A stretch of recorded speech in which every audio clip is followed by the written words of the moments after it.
Great. Well, good morning, everyone. Amy Baldwin, as Scott mentioned, I'm currently the board chair of GMNP and honored to have that role, particularly at this time of the organization and when there is so much need in the priority areas that we work on, and just proud of the work that this group does in coming together through its members to really make a difference in those areas that are critical for all of Greater Minnesota.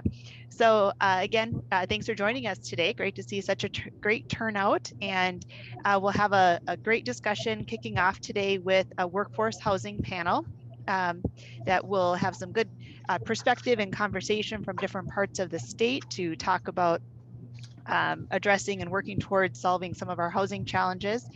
And then a look back at the 2022 legislative session. I'm not sure how much we want to look back at that, but we certainly want to look forward to 2023 and what we can get done with the partnership.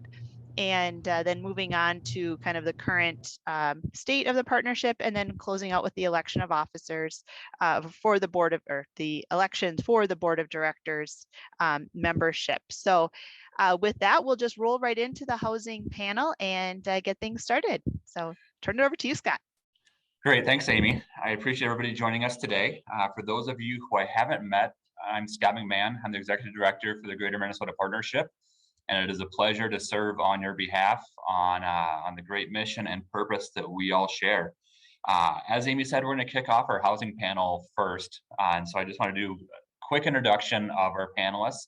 For a little bit of housekeeping, we're going to wrap this panel up no later than 11 o'clock.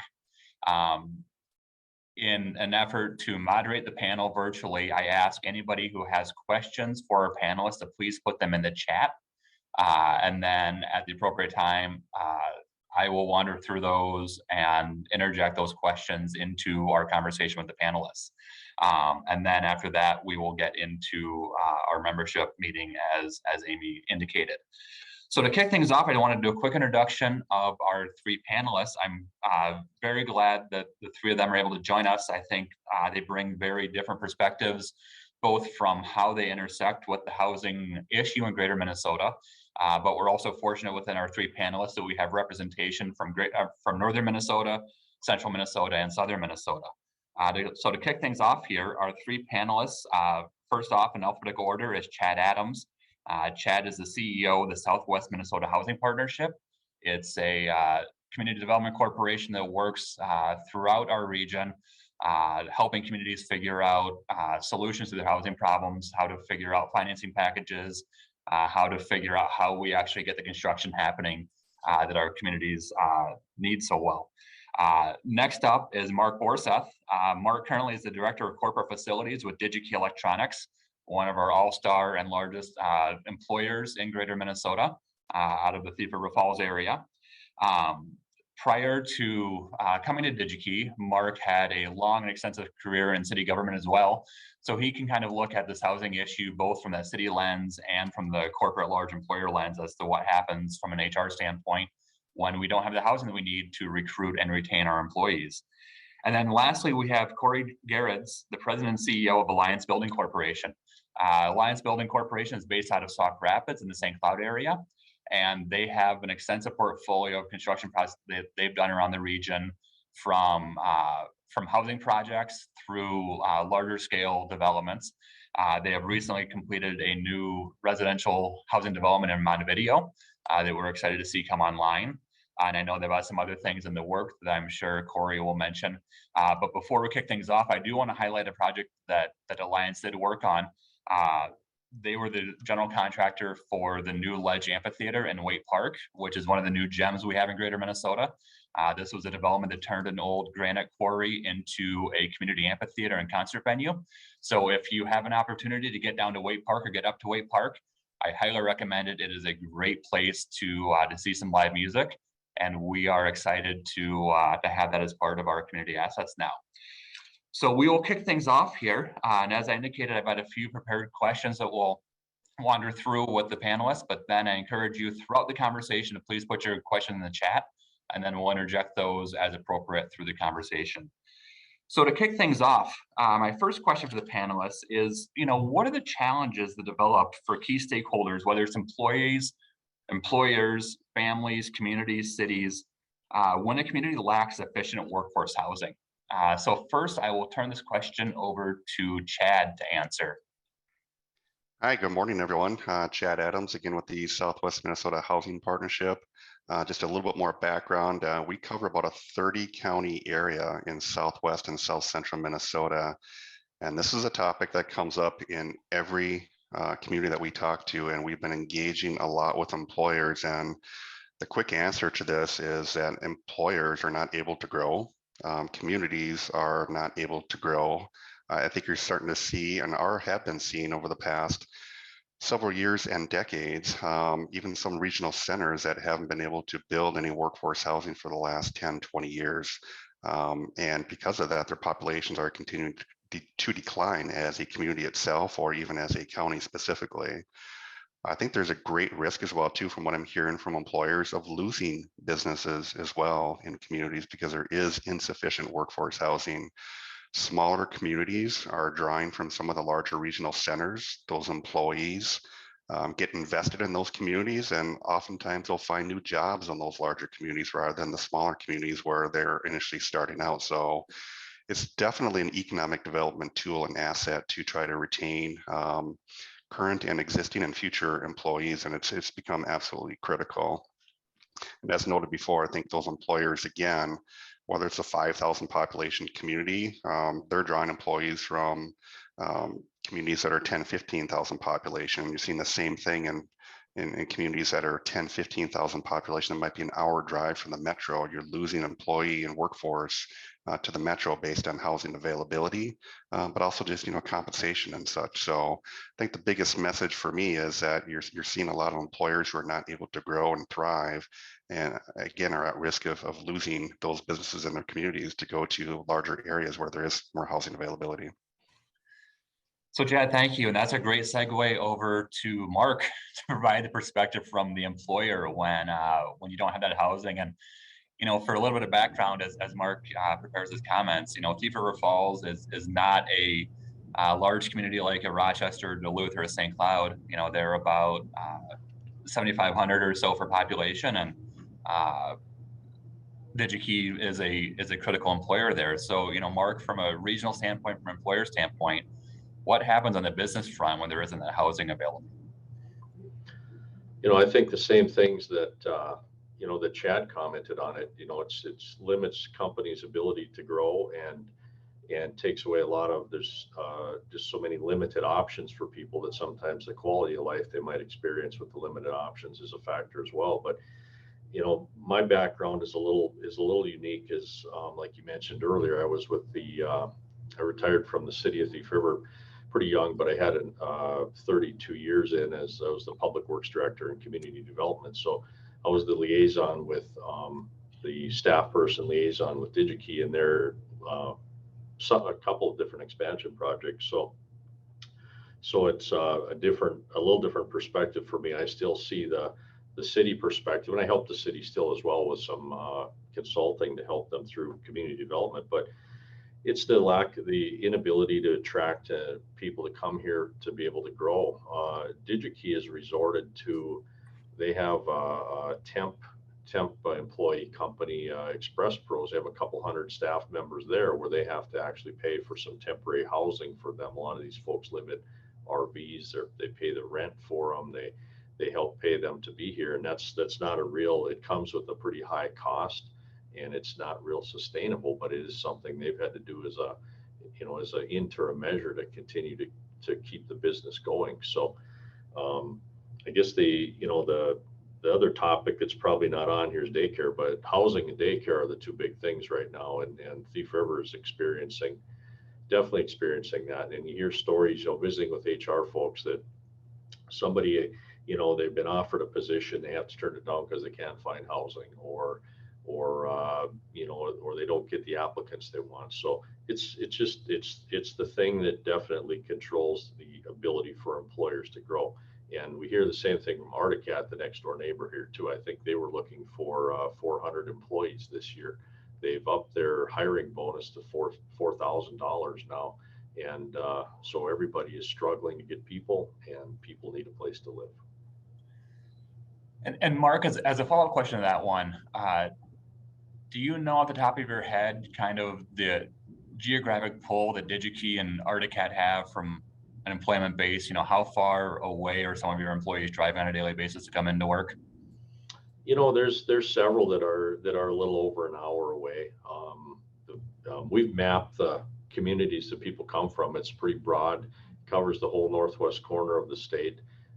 It's you know, it used to be just a steady string of headlights coming into town in the morning and taillights in the evening and on every highway. So people are commuting fairly great distances. It would be, of course, better for the community, for this community, if they were living here. That would be our goal.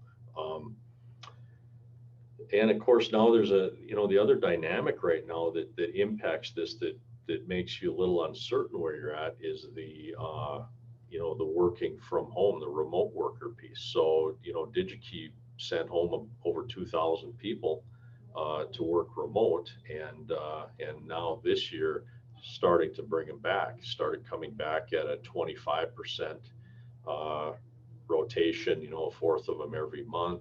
Did that for a couple months, and then they went to a 50% model. That's what we're under right now for a lot of those folks. Of course, not the production people, more the office people, but there's a couple thousand of them. And now they're probably going to end up at a semi-permanent hybrid situation of something just a little less than 50% on site. So it'd be interesting to see how what that does for the housing demand too. It might be, it could change the dynamics just a little bit. Great, thanks, Mark. And Corey, welcome. Thanks for joining us. If you wouldn't mind just giving a couple quick comments about yourself, and then what you hear from a developer standpoint, working with communities about, or employers in those communities, from the pressure points that they see when they don't have the housing that they're looking for, what the community needs. Yeah, thanks, Scott. And thanks, panel, for inviting me to be involved in this. But I can't mention enough times where we're visiting with communities and it's the same thing over and over. And we've actually toured all over the state. And it seems like every community, for whatever reason, is in the same situation where housing is just a struggle. And we're doing our best to build, but we can only build so many. But wherever we have gone and wherever we have built, it has been, it has worked. I can't tell you that, we've had a hard time filling these buildings that we've built. And what we have built, everything we have is full. And what we tend to do is try to do a multi-phase project wherever we can go, to kind of meet the demands of each community. So it's usually a two-phase project, meeting demands of the style of units that community, what the demand is in that community. So everything everyone's saying is true. Everywhere we've gone to multiple different communities, north, south, west, and it's the same conversation with every community, it seems like. Thanks, Corey. So as a follow-up to, this is probably directed more to Corey and Chad. When we look at the full spectrum of housing, whether it's, housing for homeless to affordable housing to workforce housing to senior housing, what are we seeing as the demands in greater Minnesota? Not necessarily what's being built, because we know obviously there are different tools and financing structures that incent different things to happen. But when you're in a community, what are you hearing from them as to, if we had a endless bucket of money, this is what we'd build? And let's kick off with Chad here. I think the most predominant thing I hear everywhere is market rate rental housing. Probably between that 80 and 120% of AMI. That appears to be a product that every community needs, whether it's 2 units or whether it's 30 units. And I think even the absence of a housing study demonstrates that, just purely based on testimonials from what I hear from city leaders, existing landlords in the community who have waiting lists for projects and stuff. So certainly that's a product we hear probably most consistently. I think second to that would be more of a one level slab on grade single family home owner occupied for aging older adults. That's 2 bedroom, 2 bath, 2 car garage. Duplex style is something that's been very popular. So we're looking at multiple options in just about every community that we talk to. So those are the two that probably stand out the most from what I hear very consistently. And Corey, what do you hear from communities when you're in there? Yeah, I have to agree 100% with Chad. He hit it right on the head. It's a single family home and multi-unit dwelling, rental units, 1, 2, 3 bedroom units. Each community does demand some different needs. I have seen some communities demand more 1 bedroom units, some more 3 bedroom units. So it really just, each community is a little different that way, but Chad, you hit it right on the head. It's your slab on grade single family home and your rental units. And Corey, is it the market rate or is it the subsidized housing that is in need right now? I mean, market rate, everywhere we've gone, we've worked mainly with the market rate. And it's been real successful. Great. So I will throw this one out to all three of you, and whoever wants to jump in first and answer, then we'll wander through. So obviously we know that we have a shortage of workforce market rate housing throughout greater Minnesota. And we know that that there are challenges in trying to get that built. But if you could summarize, what are the market forces that are making it difficult for us to develop new workforce housing? I think that'll help us then take the next conversation to, what are the solutions to get past that? So any of you want to talk about what those barriers are that we're seeing in the marketplace?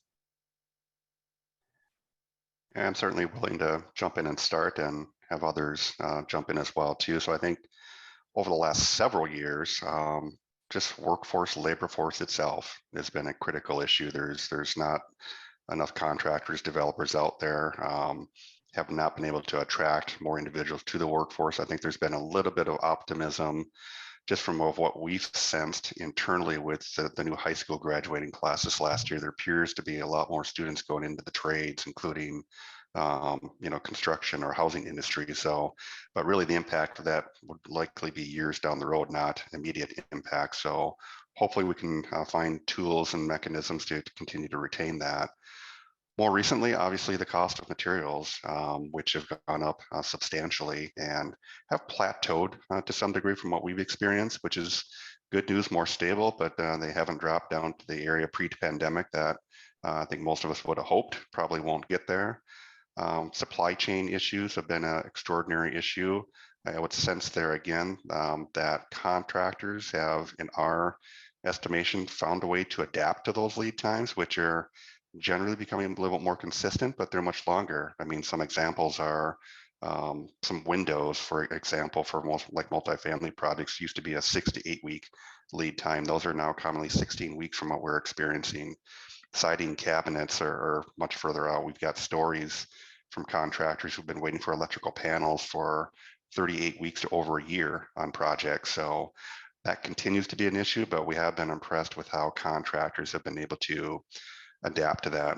One statistic that I would share with you is that, construction costs for like a single family home is probably up about 32% yet now based on what we were experiencing pre-pandemic.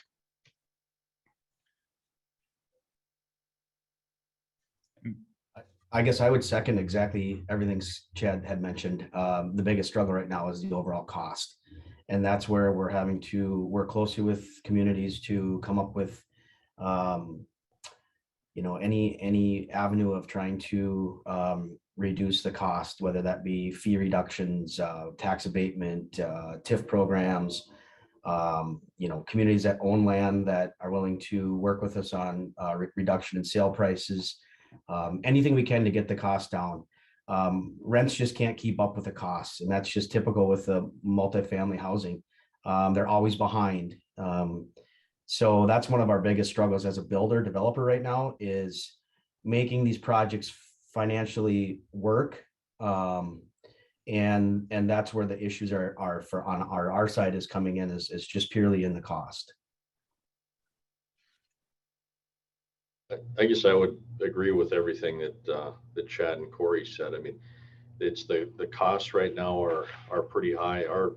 In Thief River, we experience lack of contractors too. Like you said, we're a smaller town. We're just under 9,000 people, and we don't we don't have that many contractors. The ones we have are booked up sometimes as much as 2 years out.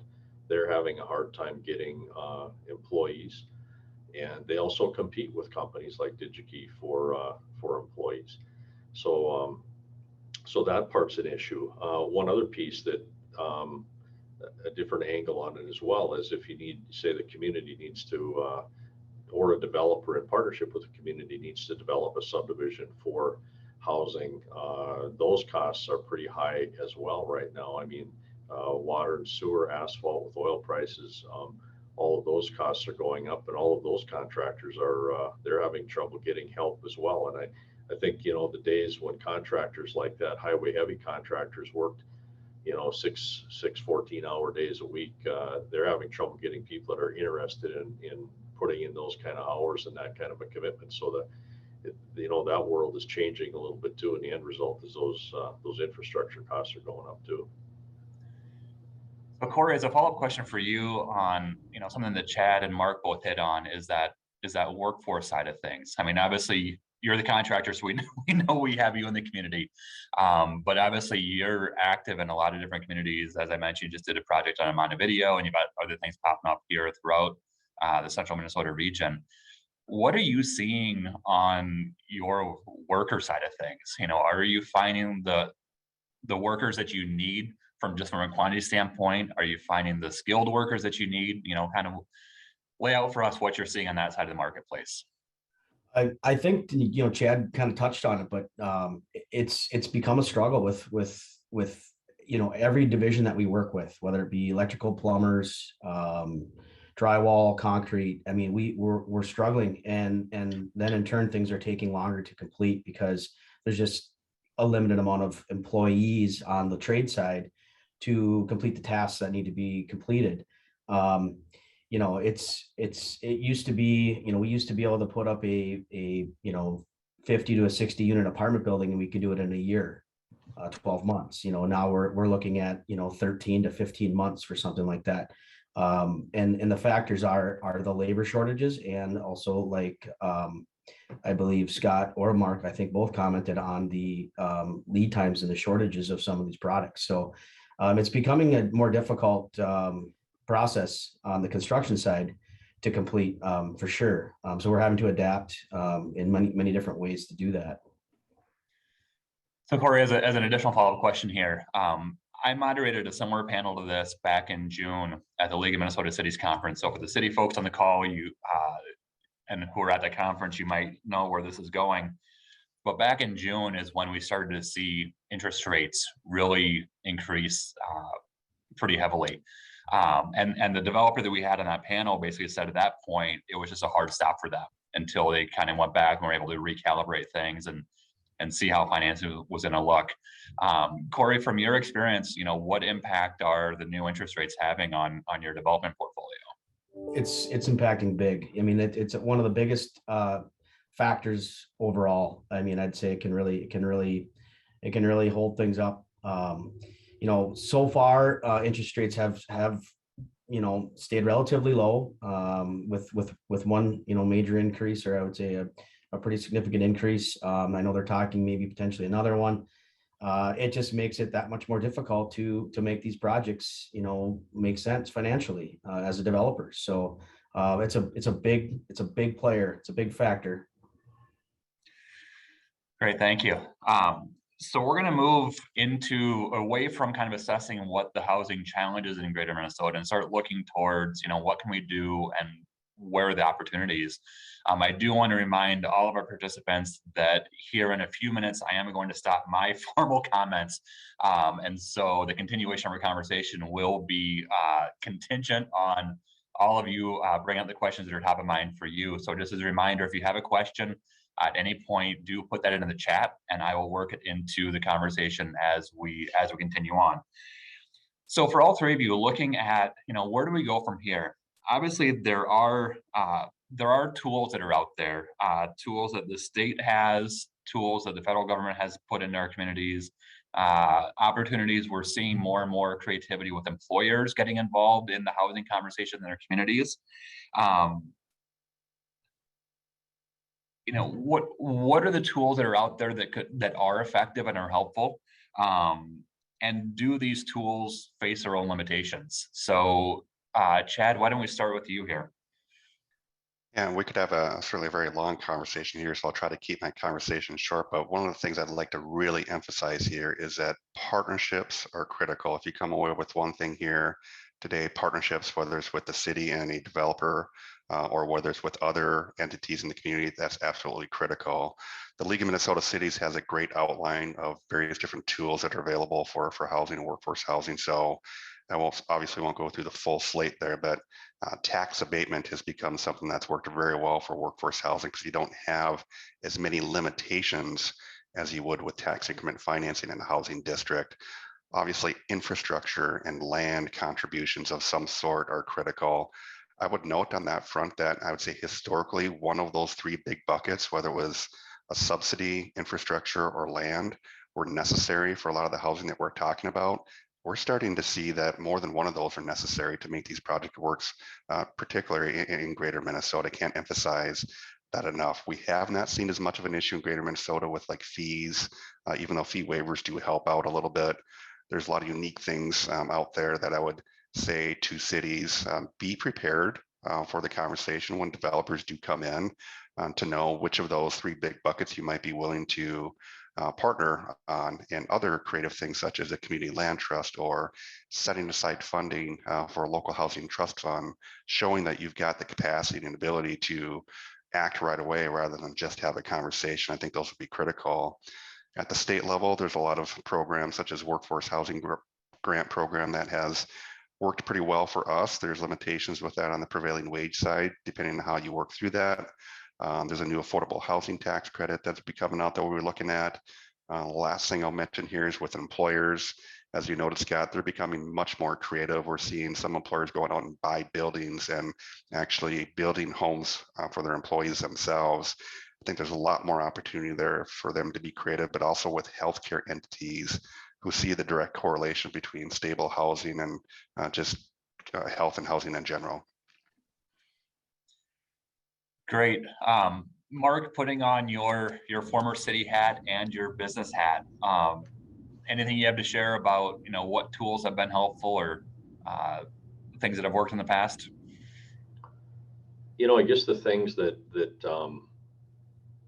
Thief River that we've used for tools, we tried to stay proactive on our planning, our comp plan, try to identify properties that that would be appropriate for development.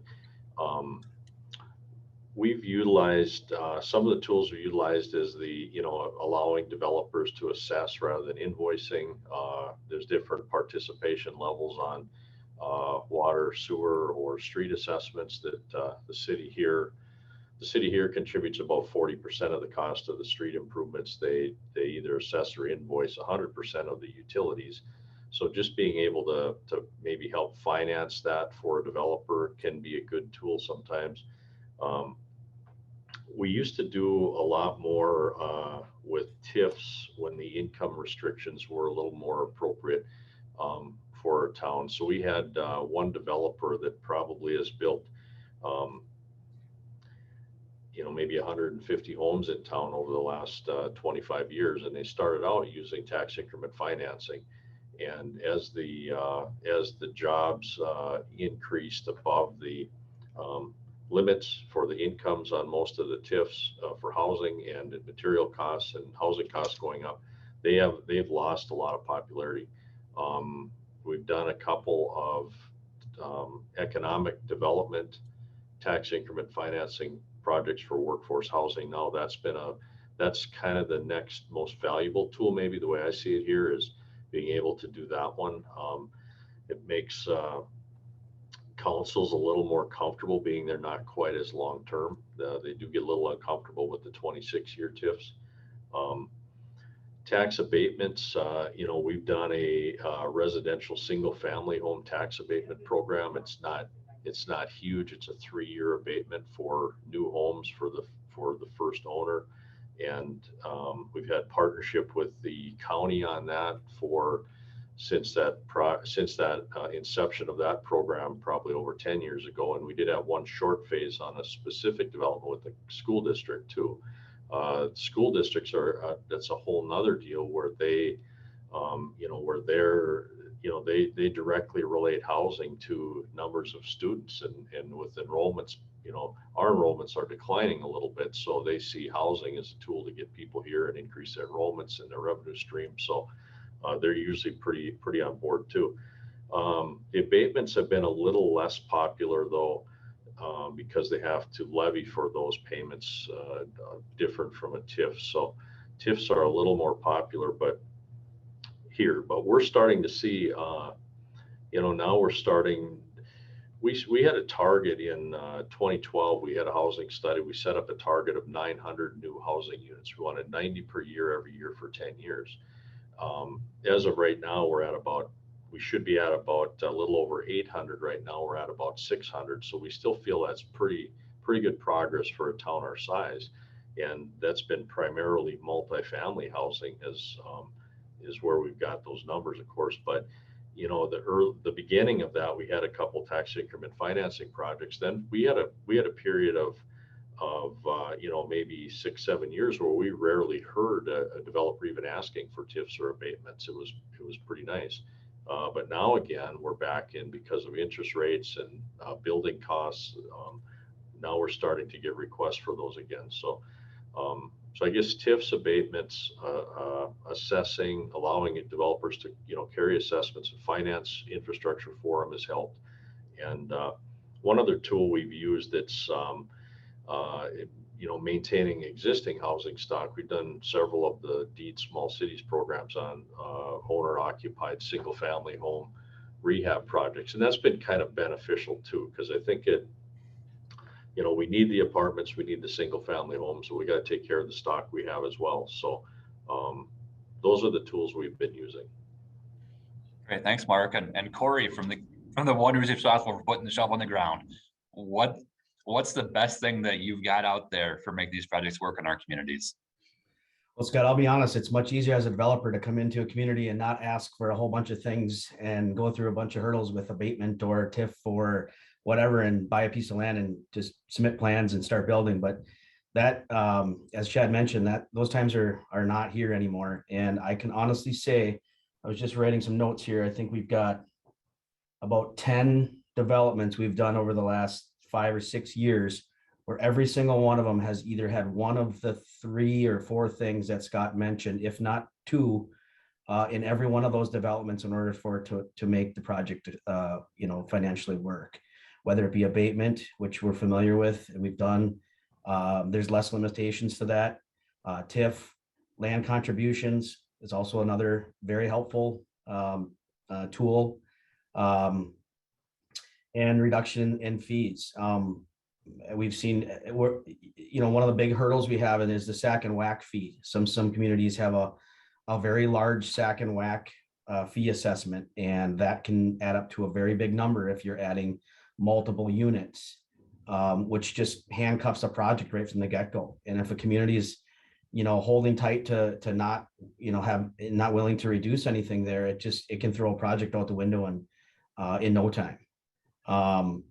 One other tool that we just recently used was the MFHA deed grant that we just were awarded through the city of Cold Spring.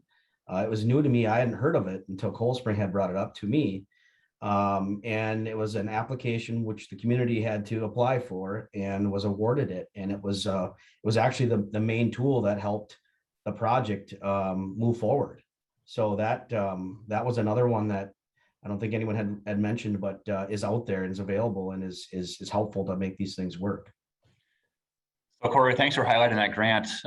And for the benefit of the rest of our participants, the grant that Corey is talking about is actually the Greater Minnesota Workforce Housing Grant Program, which GMNP has been a very strong advocate for over the entirety of our history. It actually started as a pilot project up in Thief River Falls to address some issues up there. So it's interesting that we've kind of run the life cycle of this grant program from the impact it's had up in Mark's community through Corey now using it as a developer. We do know that the program is oversubscribed year after year. We do know that there are some policy challenges that are present in it, and we may have some opportunity as the conversation continues to talk a little bit more about that. But I do want to turn things over to our participant questions here. And first off, I want to thank the folks on the chat for, I always love it when this happens, when a question comes in and gets answered by the participants as well. So the first question we had was, have any cities used ARPA money for housing or rehabilitation of housing? And ARPA money is the federal COVID money that states and communities have gotten. And thank you, Susan, for answering that in fact, we do have cities that are using those funds for those. And for city folks on here, if you have follow-up questions on that one, feel free to reach out to myself following this conversation, and we can get you some more information on that after the meeting. The second question we had is, are there good examples of recently completed public-private partnership projects that has hit the mark? Maybe cities, companies, and legislators would be able to move a bit more if we had a good template. Chad, you're probably the best one to take a whack at this one. Are the things that you're seeing where you're having that developer, local government, business partnership to get things happening?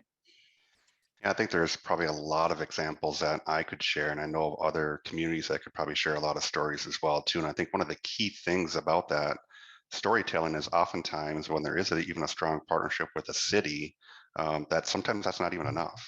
You might need an employer to get involved, you might need the school or the county to get involved in a particular project. So again, it comes back to a lot of those partnerships. I've got just a series of examples of things that we've got in the works right now between Community Land Trust in the Mankato area, single family homes in the Worthington area, conversations we're having in Waseca about single family homes and market rate housing as well there too, where we've seen a lot of strong partnerships at the table.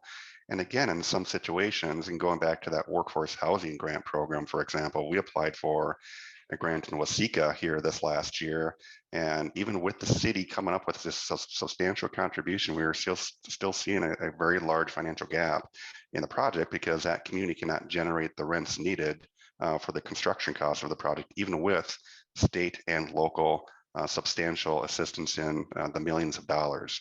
I think that was about an $8 million project, and we had local assistance and grants for about $3 million for the project, and still could not make the project work very well, particularly in that community. So again, I think there are a lot of great examples out there, and I'd love to tell some more stories in the future if you want to reach out to me. Great, thanks, Chad. Corey or Mark, do either of you have anything you want to add in on that question about the public-private partnerships and opportunities that may exist on that front? I'd like to just comment on, you'd mentioned earlier, Scott, the workforce housing pilot program that Thief River was part of that. I think it was in around 2015 or 16, the one you're referring to? Yes. So when you talk about public-private partnerships and creativity, that was a project we had. We had a project this in Corey's comments on land contributions. So we had a lot of issues in Thief River with people didn't want apartments in their backyards. We knew we needed to get some housing to continue to allow Articat and DigiKey to grow. And we had this opportunity for the workforce housing pilot program money. So we had the city had been proactive, master planned an area, and we actually gained an option to purchase for site control on about a 70-acre parcel, and design master planned it in 4 different phases, and actually based on that grant program did a request for proposals from developers, and we ended up with choosing D.W. Jones for 252 unit apartment buildings. And so the grant money that we had there, we had applied for $400,000 of that grant money. Then we had a partnership with the school district, county, and city for tax abatement to match that for the local match. And the issue we had, so we had an $800,000 incentive for about an $11 million project, and the developer was comfortable with that. But he found that that requirement came with the prevailing wages. So at the end of the day, he determined it would cost him about, I think it was $1.2 million to take the 800,000. So when you're in rural outstate Minnesota, you don't have the larger contractors that are used to doing prevailing wage rate projects. It gets kind of challenging. So a lot of them, they just aren't interested, just not what they do.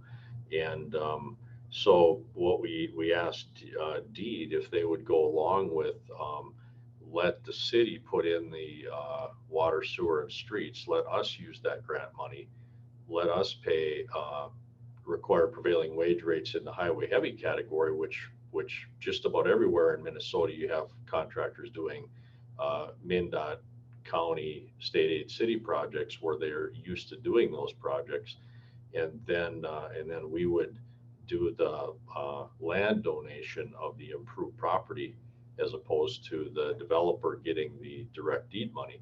So that was just an example of a partnership that went really well, that the deed was flexible enough with us, and probably because it was a pilot program, but seeing that we just couldn't make that prevailing wage rate piece work in outstate Minnesota on the commercial side of it. So we were able to be creative and get something done that way. So, and that turned out, I would say that project, because of deed's flexibility, was kind of a catalyst for what turned out to be this large Digi-Key expansion, because they felt that they had enough community support, enough housing projects going on where they thought they could expand here, and they had partners that would help them get the housing they needed as they continued to grow. So it's just an example, and I wanted to, after you mentioned that project. So Great, thanks, Mark. So moving on to our next question here, we've got one of our participants is wondering if you have experience, and this may, Chad and Corey are probably best in this one, or Mark, going back to your city days. Have you worked with your county housing redevelopment authorities on addressing regional housing needs? What has worked well and what has not worked well?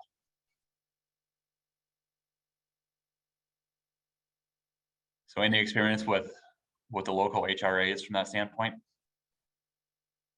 I can certainly jump in here. I was going to maybe defer to somebody else to speak, but we've had substantial conversations with HRAs. The one thing I'll note is they have a lot of tools that could be used to help grow housing capacity, affordable housing, even market rate housing throughout the region. One of the things that we find is larger regional centers that have larger HRAs have been wonderful to work with. We've seen kind of an industry norm when it comes back to workforce and labor, that some of the smaller HRAs simply don't have the staff capacity to take upon new projects, and are even having a challenge of upgrading or rehabilitating their existing projects. Just as a quick example to that, there's a program out there called the Publicly Owned Housing Program, oftentimes referred to as POP, POHP. We reached out to about 20 different HRAs in the southern part of the state and offered to help them to apply for grants for their projects through the state of Minnesota. And all but one responded they don't have the staff capacity to even think about it or look at it right now, even though they have substantial projects that need improvements. They just don't have the capacity to even hire somebody to come in and help them, guide them through the process. So it's been a challenge working with HRAs, in my opinion, but they do got the tools, in my opinion, to do a lot of great things in affordable housing and workforce housing in the future. I would agree with Chad. Every time we've approached HRA, we've been unsuccessful. It just hasn't been. It has not been a very helpful tool in our experience. And our only experience here has been mostly with the Northwest Minnesota HRA doing administering small cities redevelopment projects. Other than that, that's pretty much the limit that we've experienced. Great, thank you. So we've talked a lot about financing tools, but we haven't talked a lot about regulations. Are there any low-hanging fruit regulations that could be mitigated either by the city, by the local communities, or by the state that would really help get more workforce housing, market rate housing going in our communities? Or is it just a financing issue and it's the cost side of the equation?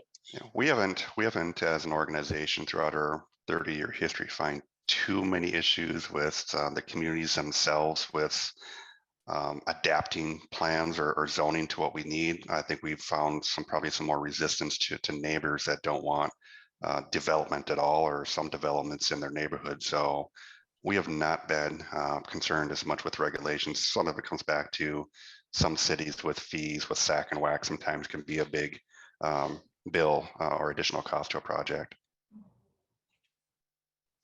Great, thanks, Chad.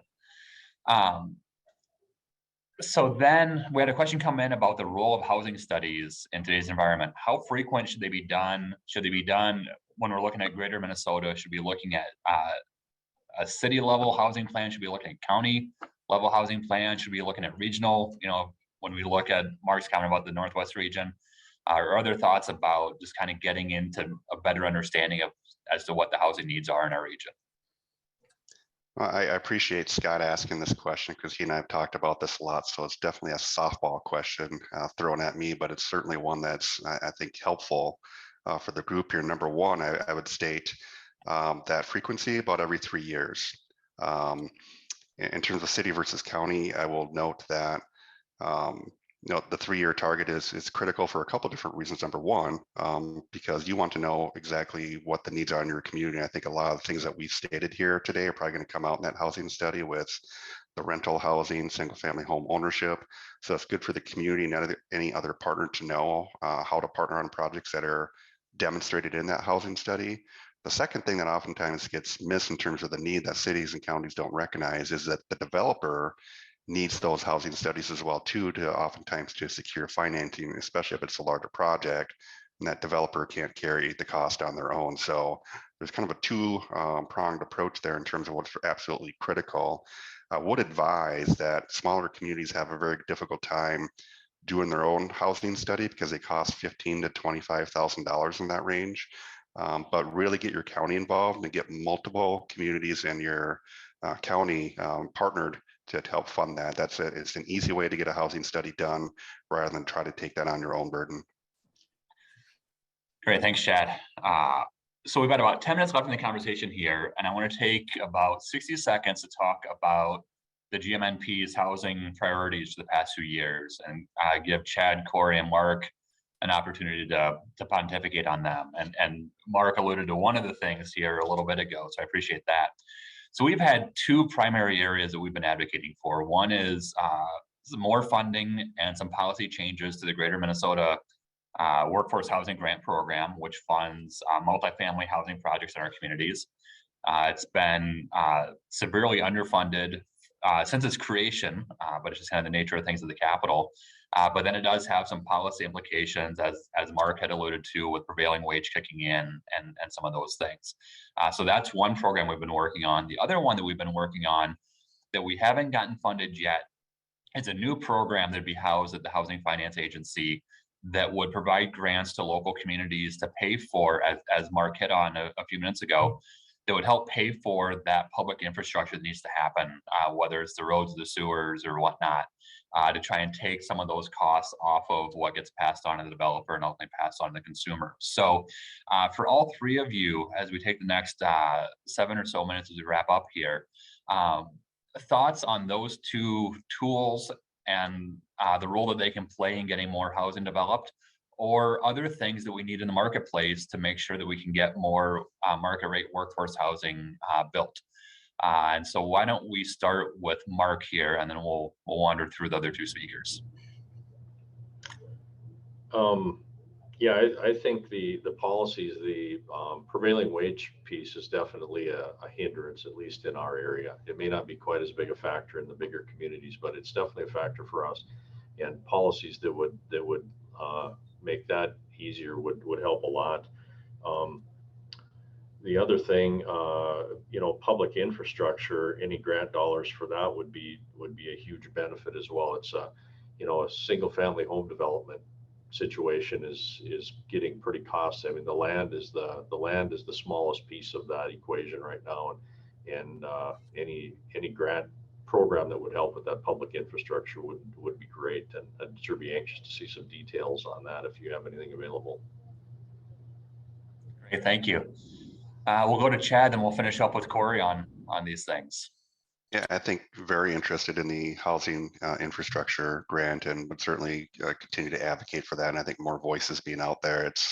It's one of those three big tools, as I mentioned before, and more opportunities or programs centered around that I think would be really helpful moving forward as well too. And back to the subsidy prevailing wage policy, I've already kind of made a note of that as an example on a lot of those workforce housing projects that we've applied for smaller communities.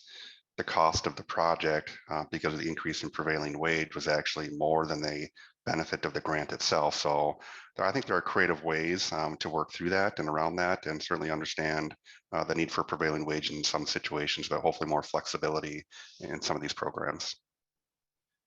Great, thanks, Chad. And Corey. Yeah, and then just to follow up, having public infrastructure in and installed would make development that much easier. So if there would be a way to make that attainable, it would make my job, the development side of it, much easier. So if there's an opportunity there, I would be all for it. And again, to reiterate what everyone chimed in on, we've actually run the numbers multiple different times on the prevailing wage side, and it does not pencil with the amount of complexity with the prevailing wage side of it, in a larger development to make work. So it doesn't seem to help. If you could look into both of those, that would be very helpful. I think very, very helpful tools to help, continue to develop. Definitely. Great, thank you. I'm going to come back to the three of you for closing comments here in a minute, but I do want to address Rick Blake's question or the comment that he threw out there. One of the things that we're working on with the Greater Minnesota Workforce Housing Grant Program is, as Mark had indicated in the example he gave, where it was $800,000 grant, but it brought in $1.2 million of additional expenses with prevailing wages that went through the whole project. One of the things we have in that program is that the funds can cover up to 25% of the project cost. And we know that 25% is too low given what can happen with the prevailing wage. So we've been working for a couple of years now to try and get the policy change made to bring that 25% up to 50%. So the grants would be bigger, and would hopefully then offset that increased cost and still provide the financial benefit for the developers and the communities to get these things going. So we are looking at these issues. We're trying to figure out different ways to deal with the financing mechanisms, the policies, and so on and so forth. So these are all things, and this conversation is helpful for us as we go to the Capitol in January to talk more about these programs with the real life examples as to how these policy things are holding back both employment for workers, putting stuff in the ground, and getting the housing that we need in our communities. So thank you all three for your comments today. And we'll turn it back over to you for any last comments that you want to share that we didn't hit on, or things top of mind. And so we will go to Corey first on this one. Well, yeah, thank you for inviting me to the panel. Hopefully it was helpful for everyone. Development's not easy. It's definitely a challenge. And, as we talked about, partnering and partnerships are key, most definitely. And we're out there looking, to continue to develop and build, to help any community we can. And so, if we can kind of keep making things more progress in some of these programs, I think it can only help, communities in the future to see more development within their cities and communities. Great, thanks, Corey. And we'll go to Chad next. I'd just like to reemphasize again that partnerships are key moving forward, and don't hesitate to reach out to myself or our organization just to have a conversation. Our mission is to partner with communities to develop places for people to call home. So we're trying to find creative solutions, whether that's find a new pathway or applying for a grant, or whether it's a full scale on development. We're very interested in that and looking forward to future conversations. Great, thanks, Chad. And we'll close things out with Mark here. Yeah, well, thank you for allowing me to be part of your panel, and certainly been very interesting hearing Chad's and Corey's comments, and you know, I just think that you know, now is the time to be a little more creative, possibly on some of these policies, and appreciate, Scott, the Greater Minnesota efforts of lobbying for additional funding and new programs and flexibility, and I think that's as Chad mentioned too, the strategic partnerships are key. The load's a lot lighter with a lot of people helping to carry it. So just keep up the good work in St. Paul for us to get some creative, flexible programs that help us. Great. Well, Chad, Corey, Mark, thank you all so much for taking the hour out of your day today to help us with this conversation. It's always an ongoing conversation every time that I bring people together, whether it's this or childcare, workforce, or the different issues that we're dealing with. I always learn more and more each time and become better and better at my ability to represent the partnership in Greater Minnesota as a result of these conversations. So thank you on behalf of myself, on behalf of Amy and the board, and on behalf of our membership for joining us today. Welcome. Thank you. All right, we'll turn things back over to Amy here to kick off our membership meeting portion of the day. Yeah, great. And echoing the thank you for Corey, Mark, Chad, really appreciate your time today and your work in advancing housing solutions in Greater Minnesota. It does take all of us coordinating and you know, making those partnerships really work to make a difference in our communities. So thanks again.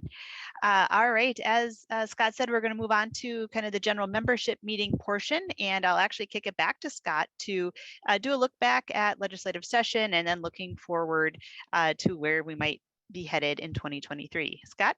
Great, thanks, Amy. So I'm going to wander through a number of slides here, and we're going to wander through what happened in session, elections, looking forward. I want to be interrupted because I want to answer the questions you all have and have this been an engaging membership meeting. So we have two options for the remainder of this conversation. If you have questions that come top of mind, you can throw them into the chat. I can't see the chat right now because I've got the PowerPoint up on my screen, but my colleague Kelly is monitoring the chat for me, and so she'll let me know if you do type anything in. However, all of you are free to unmute your computer and interrupt me at any point during the presentation if you have a question that comes up in mind. I always prefer when these things are in person because we have that chance for the interface and the back and forth.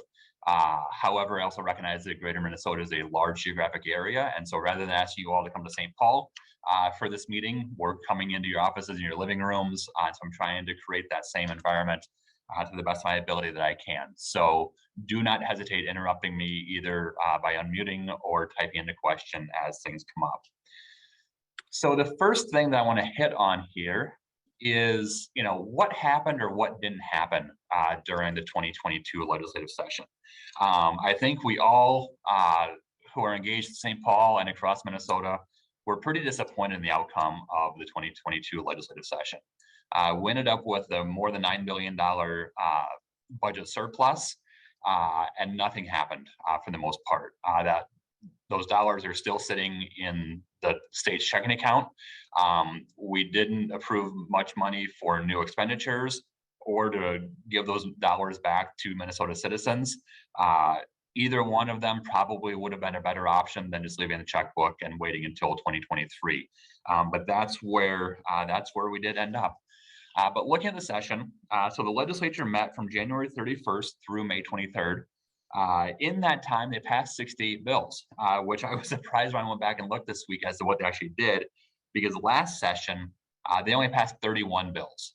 But the reality is, out of those 68 bills, not many of them were significant bills. A lot of them were just little policy changes here and there that didn't have much really significant impact on how the state operates, how things are funded, or where things go from that standpoint. But what did happen? This session was really driven for the good chunk of it by two big issues being debated, and that was funding for the frontline worker pay and the refilling of the state's unemployment insurance pool. That bill finally did happen. I believe it was in March or April that they finally got the agreement on that one. And as you've been reading the newspapers this week, the frontline worker dollars have been decided. The recipients have been notified if they got the funds or if they didn't. And it ended up being about $500 or so per recipient from that one. So that was the big thing. And once that log jam kind of cleared out, we started seeing the opportunity for some more things to happen. End of the day, the bills that of significance that did end up passing, we did get the ag bill, which included additional funding and policy things to address the drought that our farmers have been facing. And that bill included the broadband funding that we had been advocating for. I'll talk about that a little bit more. But end of the day, the broadband was about the only thing from the GMNP standpoint that really got done this session. There was also a strong push this session to provide some state funding to increase research and support for folks dealing with ALS. And this came about when Senator Thomasoni from Chisholm was diagnosed with ALS a year ago, and unfortunately passed away last week from that disease. And so there's a big come together within the legislature to pass something to recognize Senator Thomasoni and to try and move the conversation forward on dealing with that disease. And then somehow, somewhere during the legislative session, the legislature decided to legalize THC gummies. Obviously, marijuana has been a big debate across many states. All of the states around us have been in this conversation, and it's been a big politics discussion in the state of Minnesota. We've seen the outcropping of legalized marijuana candidates who have had impacts on the outcomes of some of our legislative races. And so this wasn't an issue that we were following, but the summer when it was announced that it had been in the bill, most people around the Capitol were really surprised that it was actually in there. I think a lot of folks didn't really realize when the bill got done that was included in there. So what didn't happen? So the first thing that didn't happen is we didn't spend the $9.5 billion. That's still sitting on the books and the state's checking account. Normally, odd numbered years are when we set the budget. Even numbered years are usually what they call the bonding years, where we do a major investment in the state's public infrastructure. We didn't even have a bonding bill introduced this session. There were some conversation between the House bonding chair and the Senate bonding chair to try and get some sort of agreement. But usually at some point during a bonding year, even if we don't get a bonding bill done, we start to see what each chamber's proposals are and what the priorities are. We didn't even see the spreadsheets from the House or the Senate as to what they were thinking about, which was really disappointing because we know in greater Minnesota, whether it's funding for roads, whether it's funding for things that we had between childcare and housing infrastructure and some of the business development programs that we have that ride in the bonding bill, it was really disappointing that we didn't even get to the point of a public conversation around that bill.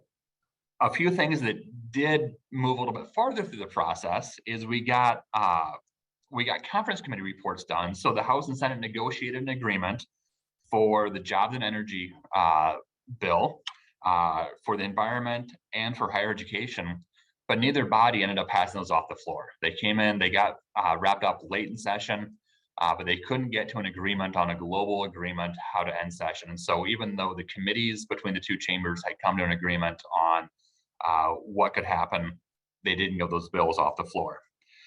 Things that didn't get finalized were the tax bill, the transportation bill, human services, education bills.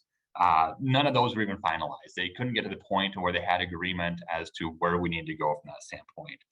And then one of the interesting things is both chambers put their housing policies and funding into that ag bill that passed. But during negotiation, they pulled all the housing stuff out of it because they couldn't get agreement on that in order to pass the agriculture bill to deal with the drought and include the broadband in there. So that's a little bit as to, kind of what happened this session and what didn't. But it begs the question as to why didn't anything happen this session? And I went back and I looked at my first newsletter article from the session. And one of the things I laid out in there is that there are a lot of pressure points in the legislature, and we're probably not going to get our work done. Back in January, we had a $7.5 billion surplus. It increased to 9.5 as the new numbers came out. We also knew that all 201 legislators were up for re-election. We knew that we had new legislative districts. We knew that we had divided government, with the GOP having the Senate and the DFL having the House.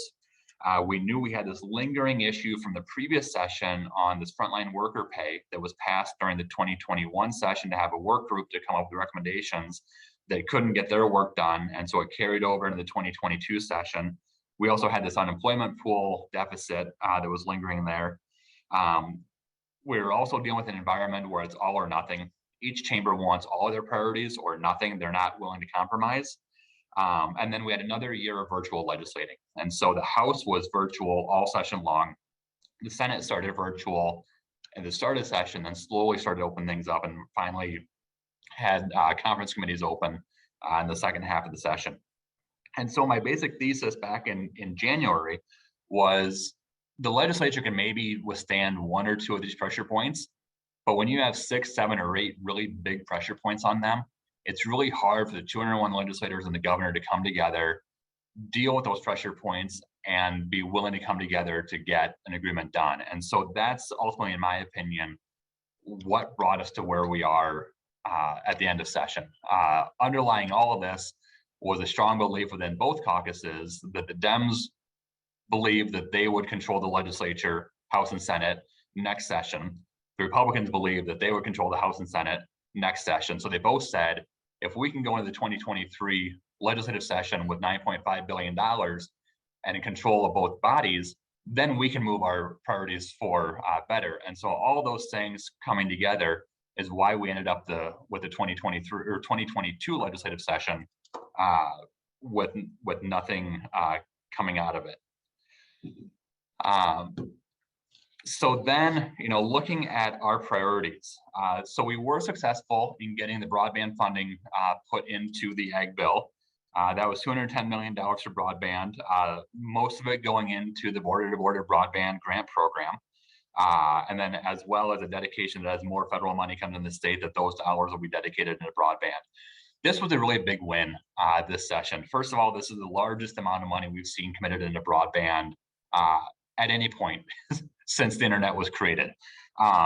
We also know that we are running short on meeting our 2026 goal of having 100 by 20 service in that time. And so this amount of money, although it doesn't close that gap to have us to that 100 by 20 service by 2026, it takes us a long way to getting there. So we're really glad that we're able to get that included into the Ag bill and get that off of the floor of the governor's desk. A couple other things we did have going in conversation, that things are moving forward successfully, although we didn't get the bills out and to the governors. We did have $10 million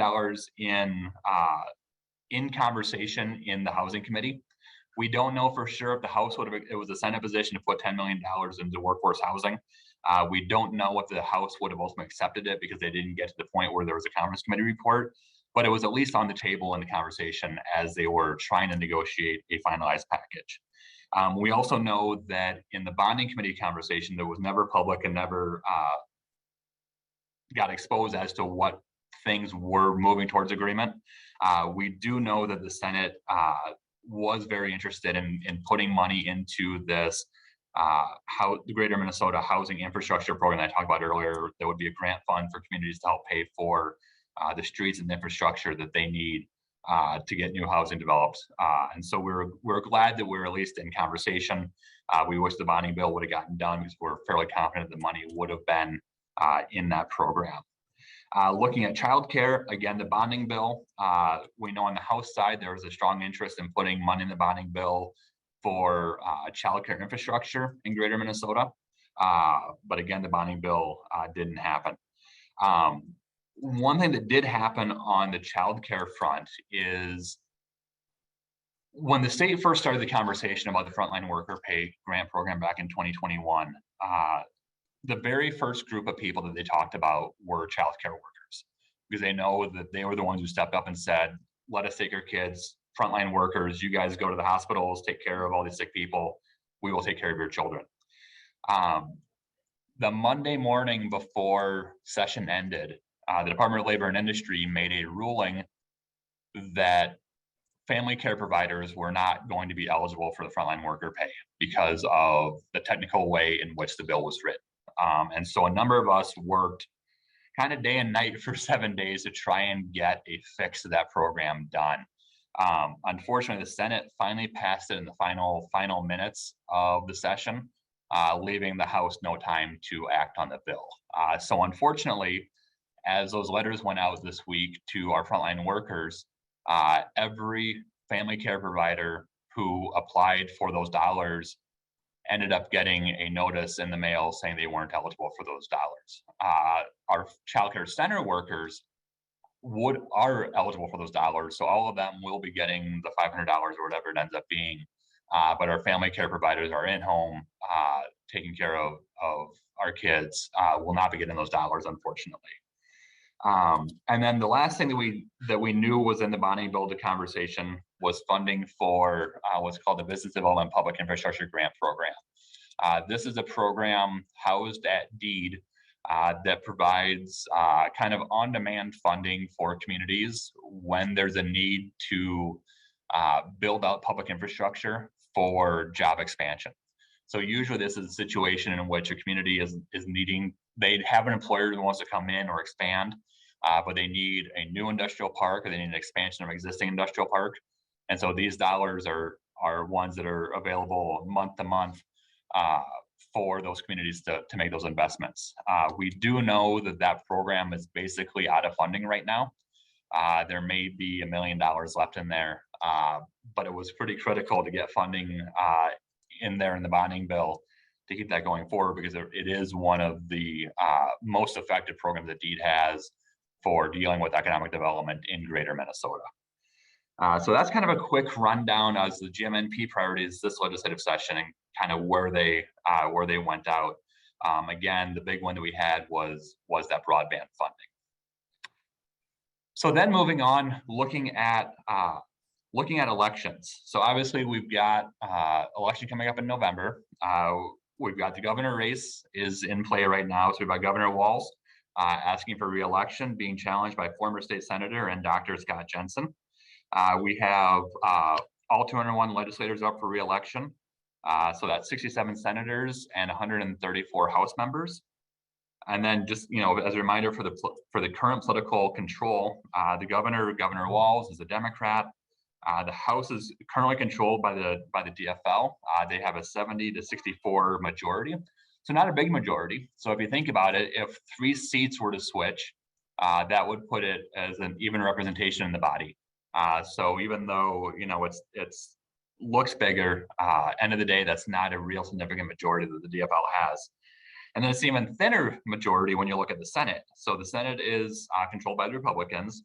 There are 34 GOP senators, 31 DFL senators, and 2 independent senators. As you'll recall, last session or 2 sessions ago, Senator Bach and Senator Tomassoni left the DFL caucus and declared themselves independent and chose to caucus with the Republicans. And so that gave the Republicans, in essence, a 36 to 31 majority. But if you think about those 2 having been Democrats prior, that would have been a 34-33 majority, as slim as you can have in the Senate for the past 2 years. So looking at the dynamics of what we're looking at this this election season, and obviously this changes on a daily basis. So this is my commentary on election dynamics as of today. First off, we have the highest inflation we've seen in decades. This is rippling through national politics down to state politics. I'm hoping it's staying out of local politics, but I think it's going to be a driving conversation throughout the remainder of the election cycle.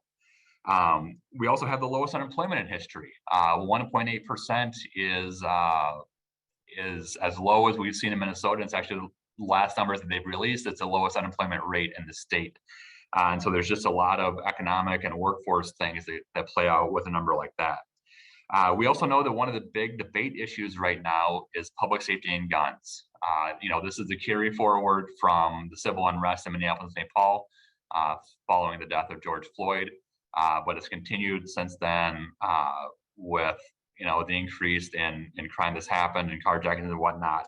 And so as you look at political campaigns right now, especially on the GOP side, you will see every candidate in Minnesota talking public safety as one of their top 3 priorities, if not their number 1 priority. We also have COVID, and the state's response to COVID is a major conversation point in politics today. The new issue that came in this summer was when the Supreme Court overturned Roe v. Wade. It does not directly impact Minnesota. We have our own Supreme Court ruling that is determined that a woman's right to choose is legal in Minnesota. But we are seeing at the national level, we're seeing a real uptick in Roe v. Wade and abortion being a decision point. We can look at the Kansas election a week ago on the impact on that one. I had the chance to see the Speaker of the House last week, and she commented that the conversations that they're seeing at the doors between June and July are very different, that the conversation have really changed since the Supreme Court came down on that ruling. So I suspect that we will see an impact. To what degree, I don't know yet, but we will see an impact on the voting outcome in Minnesota as a result of that decision. And then the last thing is midterms are historically bad for a president's party, and that's even at the state level. And so obviously with President Biden being in the White House, we should see, if history tells anything, for this to be a better election environment for the Republicans. But we won't know until November and the ballots are cast and the decisions are made. No, that's not where I need to be. Sorry about that. Let me get back to the slide I want to be on. So the 2022 election, in my opinion, will be decided by the suburbs. Up until June, when Roe v. Wade was overturned, the number 1 issue we were seeing come out of the suburbs were public safety and guns, or public safety and COVID virus response. And now we're seeing more of reproductive rights coming into play. We may see the election decided to some degree on the Iron Range. As I mentioned, Senator Bach and Senator Tomassoni left the DFL and went independent. Both of those 2 seats are up for re-election. I didn't mention that Senator Tomassoni passed away last week. Senator Bach is not running for re-election. I suspect we will see, historically, the DFL or the Iron Range has been a strong DFL territory. We have seen more GOP success up there in recent elections. I suspect we'll continue to see that as this election plays out. And so the places I'll be watching when we get to election night to see kind of how results are going will be the suburbs and a handful of those Iron Range seats. So a little bit more about what Greater Minnesota is likely to see. I think we'll see more GOP representation in Greater Minnesota. In addition to Senator Bach and Senator Tomassoni, we also have Senator Eakin and Representative Marquardt retiring. Those are 2 long-term Democrats who, if I were to place a bet today, will likely go GOP, although I think Senator Eakin's will be a little bit more of an interesting race. He still has Moorhead in his seat, and so I'll be watching that one closely that night.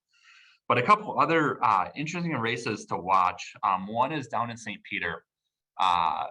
Last election, Representative Jeff Brand, who was a Democrat, 1-term representative, lost re-election last year or 2 years ago in the 2020 election.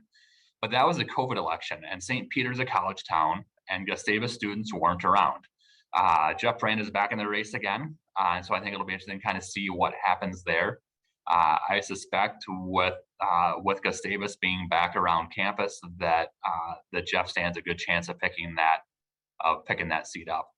Again, the Iron Range is going to be interesting just given the political dynamics that are happening there. Obviously, the Iron Range was a strong President Trump area in the last election. So we'll see how that plays out in November. The other one that I'm kind of using as a bellwether and a little bit of a dark horse is the Austin House race. This has been historically kind of a back and forth Republican Democrat. Up until 2020, it had been represented for quite some time by DFL Representative Jean Poppe. Representative Poppe lost her election as a Republican.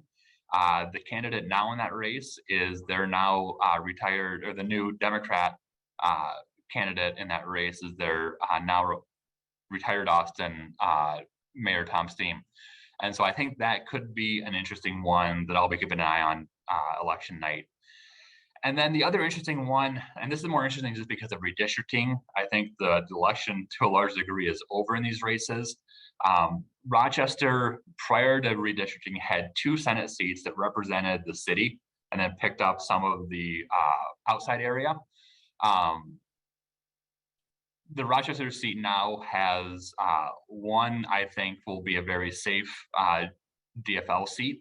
And then there's another seat that has a little bit of Rochester, but it's more the rural part of the area that will likely be relatively safe GOP seats. So what had been 2 kind of competitive Senate seats have become 2 pretty safe seats going from that standpoint.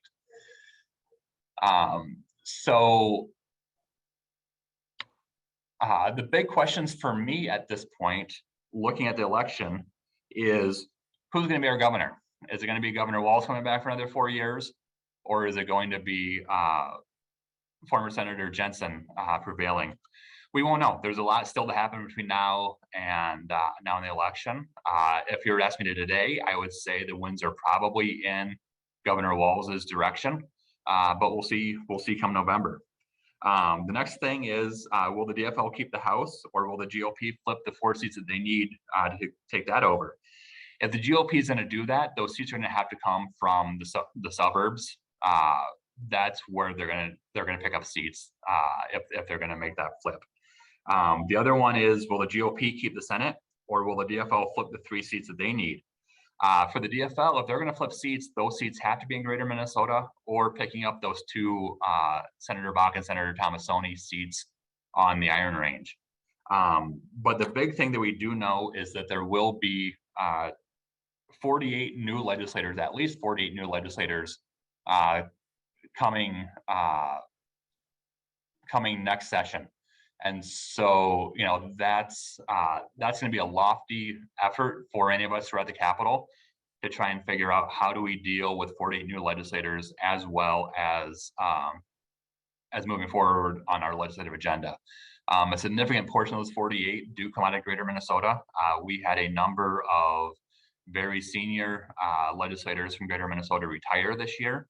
And we'll have new folks coming in there. And so we've got our work cut out for us on meeting those at least 48 new members, as well as the 201 who are coming to St. Paul in January.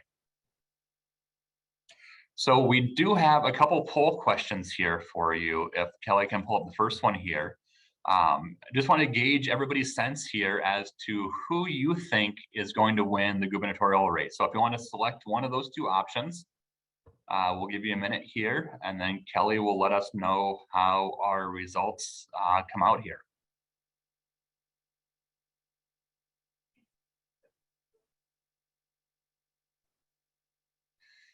So 92% of you think Governor Walz is going to win, 8% think Governor Jensen.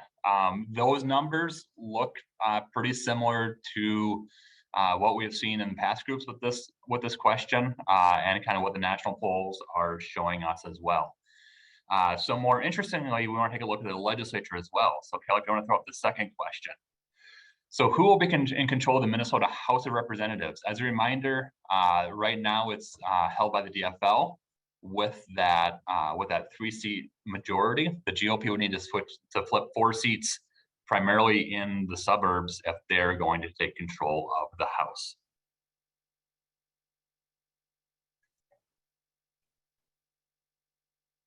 a little bit closer here. It's about 50-50 as to how we feel between the GOP and the DFL controlling that. That's kind of where my gut tells me too. You know, if I flip a coin 100 times, I'll probably get, you know, a pretty similar response as to kind of how I think that one's going to play out. I'll be intrigued to kind of see morning after the election how that comes out. And then the last one to take a look at is the Senate. So who will be in control of the Minnesota Senate after the election?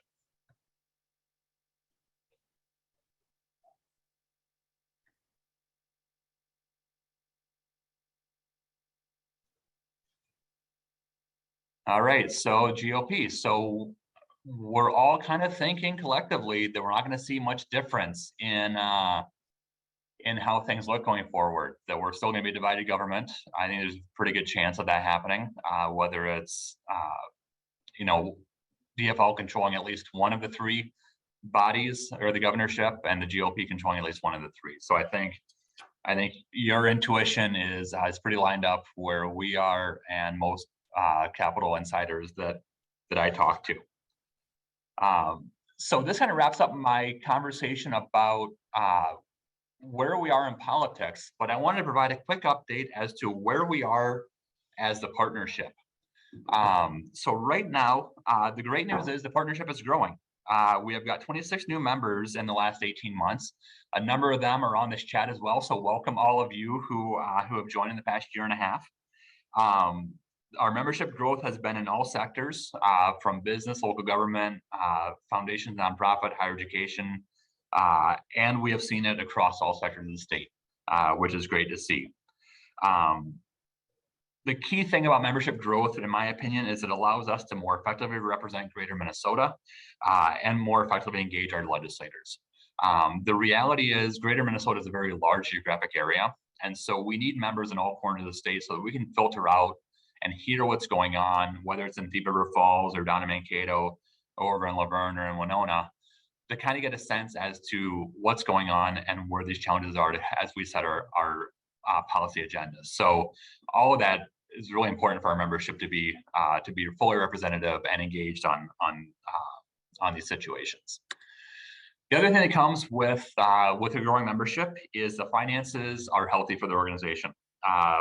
We will end the fiscal year at the end of this month with a budget surplus that will carry into the next fiscal year. And this new memberships have allowed the board to increase our budget the last 2 years. And this has been important for a couple of reasons. It allows us to have a greater impact at the Capitol. It allows more of my time to be dedicated into work in the Capitol, more of my time and our staff's time working on engaging our communities throughout Greater Minnesota. We can engage on more issues more effectively, and it frankly increases our ability to live out our mission, which we hold near and dear on a daily basis around here as we think about where we're going. So I'm glad to report that that the health and vitality of the organization is strong, and it is strong because of the work that all of you are doing in partnership with us. I do want to take a moment here to recognize our great team here at the partnership. Obviously, I'm the executive director, but Kelly Half and Alex Wildfang are the two in the office who make everything work. Kelly handles the majority of our membership relations, and so as you're seeing things come out from that standpoint, it's generally Kelly who's making things run behind the scenes on that from that standpoint.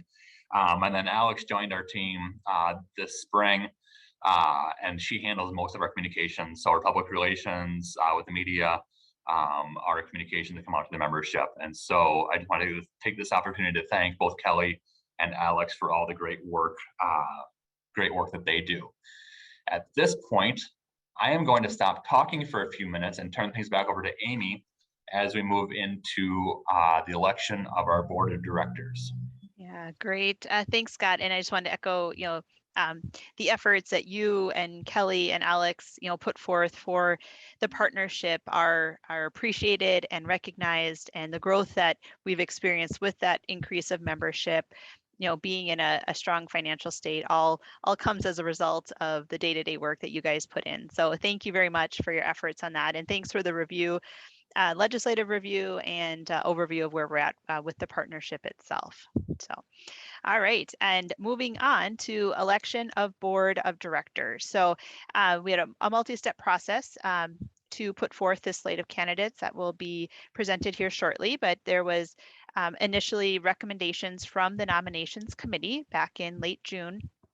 The full board of directors reviewed that slate in mid-July, and then those members who are brought onto the board or renewed will serve for a 2-year period from September through August of 2022. So moving on to the slate that is being recommended. So presented here on the screen, I'll just briefly run through the names. Andrew Askew, myself, Mark Borseth, Bob Broder, Eric Crockett, Tom Coons, Scott Marquardt, and Andrew Wilkie are the slate that has been moved through that process that I just reviewed. But to kind of give a little bit of an overview on who our membership is comprised of overall, we do have a good mix of business, nonprofits, our regional economic development organizations, certainly local government and EDAs are comprised with there, as well as chambers of commerce. And just to note on a growth piece, when we've been looking at some of those memberships, thinking about that really focusing on the growth of that business sector and thinking about the partnerships that we need, as was talked about with the housing conversation earlier, is that we really need all of these folks working together to address the issues that are the priorities of the partnership. So just to comment on that. And then as we look at the board composition, currently we are weighted a little heavy in Southwest, but certainly have a representation from the other regions within Greater Minnesota. As Scott mentioned, it's a large, Greater Minnesota is a large geography, and to stretch from one end to the other, east and west, north and south, we do want to make sure we are looking at that representation geographically on the board. And so that was within considerations of who might be good representatives as that the slate of candidates was put forth. We also looked at a balance from a gender perspective and making sure we're bringing a balanced perspective where we are bringing different viewpoints and different angles to the board from the gender perspective. So all of these kind of factors, looking at industry, geography, and other ways to maintain a balanced composition on the board, were all considered as that slate of candidates was brought forward. I did review those, but if there are any additional nominations for membership of the board, now would be the time to bring those forward. If you certainly can drop them into the chat, and or probably drop them in the chat. That would be the best route to do that, to get that official. Any additional nominations for membership on the board of directors? And I'm going to pause and count to 8. I think 8 is the number we're supposed to pause. We're on these virtual times.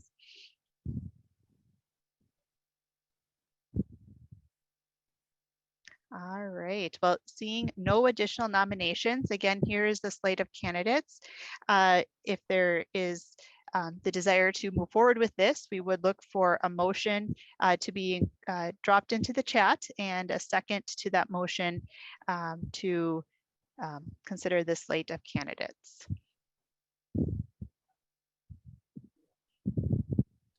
All right, we do have a motion. Is there a second? Thank you, Eric. And thanks, Brad, for that second. All right, and Julie, great, everyone jumping in. All right, and now Kelly has brought the poll up to do the actual vote. So thank you for that. If you go ahead and vote on this slate of candidates, that would be appreciated.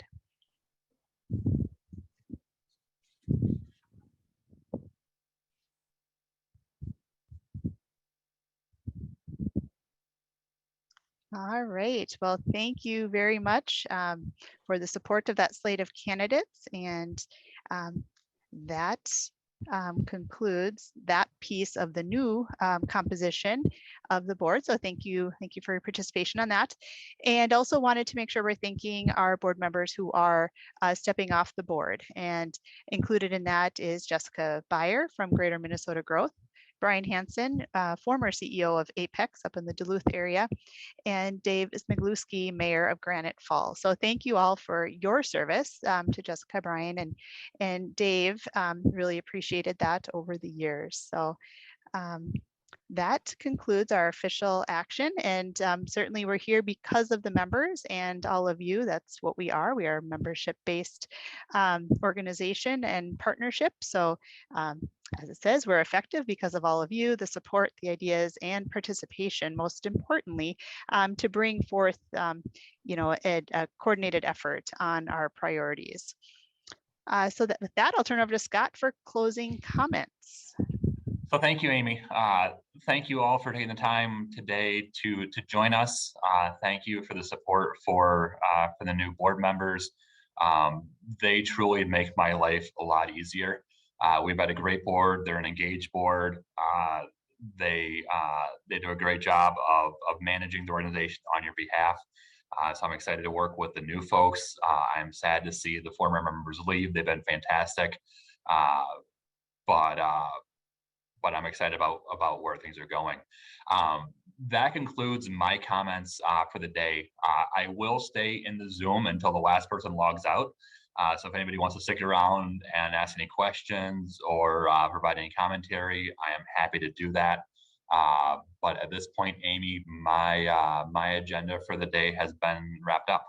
Yeah, well, just once again, thank you everyone for taking the time today and joining us to talk through this, and for your continued participation in the partnership. It's really appreciated as we go forward. I will stay in the chat as well. And in a couple of the housing questions, happy to jump in on some work that we've been doing in Otter Tail County, particularly with our HRA and use of ARP funds. If anyone wants to chat about those questions, happy to do that in a more informal setting as well. So thanks a lot. Enjoy the rest of your day and hope to see you all soon. Take care.